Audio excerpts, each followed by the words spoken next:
So tonight you were saying that the unemployment rate threshold needed to go because it really no longer had any meaning. But now we still don't have any sort of reaction function. This is the real thing you were talking about tonight.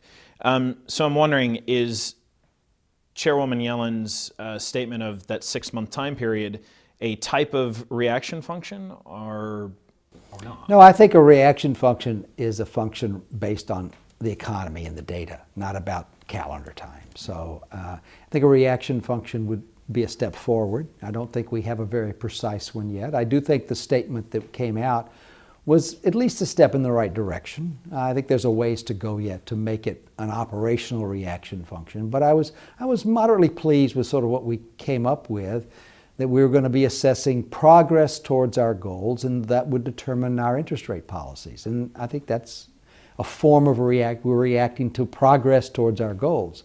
Now, I would prefer it get a little more precise than that, but that was okay, and I'm willing to take that as a first step forward. Communication has been you're a big proponent of that. Obviously, Chairwoman Yellen has been known as a big proponent of better communication. And you had mentioned in your speech variables, and that we have to consider a number of variables, not just employment or GDP or what it is. But I'm wondering, what do you think those variables should be, and how do you think you better communicate to the general public? This is the swath of data that we're really looking at. Well, I think that's part of the task of the committee to decide that. That's part of what we've got to reach a consensus on. I think we can do this in terms of a relative few number of variables. Such as? Well, certainly the relationship of inflation towards our target is an important variable. I think the unemployment rate continues to be an important, relevant statistic for us. And the question is whether there are other things that we view as sufficiently important to elevate them to sort of the reaction function, as opposed to sort of that they come and go. So I think we need to focus on relatively few numbers of variables, and I think that's a legitimate discussion for the committee to have, and I would encourage us to have that discussion. And in other words, you would prefer that we didn't have a situation where we had set this 6.5% unemployment rate threshold to begin considering some sort of action and then drop it. You were probably not a fan of that. Yeah, that's not very much of a good signal to send. I think that if we didn't think the unemployment rate was relevant, then we shouldn't have used it as a benchmark in the first place. So I think we need to be a little more careful, but we shouldn't be saying everything's on the table either. That's not very informative. So you need to confine it to a relatively few set of things.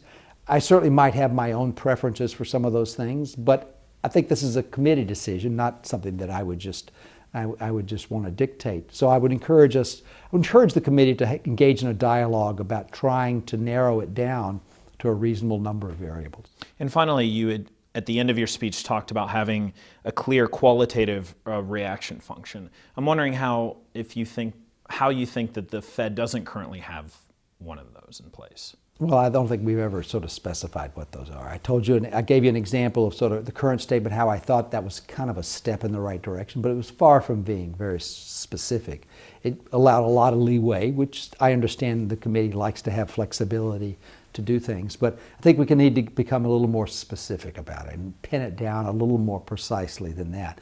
But you can describe it in words. You don't have to write down a mathematical formula at this point. We can just describe, we're going to react to these variables in these ways, and when they move in certain directions, there will be a tendency for us to either tighten policy or loosen policy depending on what they do. I think if we can get that far, that would be a step forward. It does seem like you have some of those things in place already, though. Well, I think, yes, I think there's some of that that's kind of there, but we haven't been very explicit about it. All right, President Plosser, thanks so much. Thank you. Great to be with you.